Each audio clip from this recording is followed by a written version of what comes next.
বিচারিক প্রক্রিয়া আওয়ামী লীগের বিষয়ে সিদ্ধান্ত হবে নির্বাহী আদেশে নয়। দলটি কোনোভাবেই তাদের অপরাধের দায় এড়াতে পারে না। বিকেলে ঢাকা বিশ্ববিদ্যালয়ে গণ অভ্যুত্থানের বাক বদলের দিন শীর্ষক আলোচনা সভায় এসব কথা বলেছেন স্বরাষ্ট্রমন্ত্রী সালাউদ্দিন আহমেদ। ন্যূনতম অনুশোচনা থাকলে ফ্যাসিস্টরা আবার রাজনীতি করতে চাইতো না বলেও মন্তব্য করেন তিনি।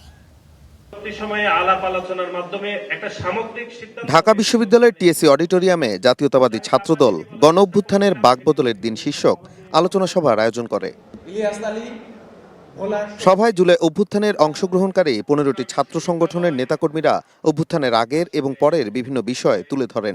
তারা বলেন, জুলাই কারো এককভাবে কৃতিত্ব নেয়ার সুযোগ নেই।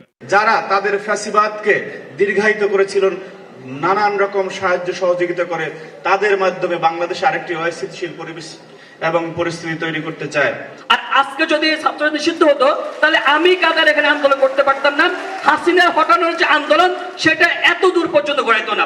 ছাত্রদল সভাপতি জুলাই স্মৃতিকে স্মরণ করে বলেন, ছাত্রলীগ এবং হাসিনা প্রশ্নে ছাত্রদল সহ পুরো বাংলাদেশ ঐক্যবদ্ধ। বৈষম্য বিরোধী ছাত্র আন্দোলনের ব্যানারে ছাত্র জনতার যে অভূতপূর্ব প্রতিবাদ হয়েছিল, ছাত্রলীগের সন্ত্রাসীদের বিরুদ্ধে খুনি হাসিনার মস্তককে কাঁপিয়ে দেওয়ার জন্য ঢাকা বিশ্ববিদ্যালয় সহ বাংলাদেশের সবগুলো ক্যাম্পাসে যে প্রতিবাদের ঝড় উঠেছিল, সেখানে আমাদের বিশেষ করে বোনদের উপর ইতিহাসে নৃশংসতম হামলা চালিয়েছিল সন্ত্রাসী ছাত্রলীগ।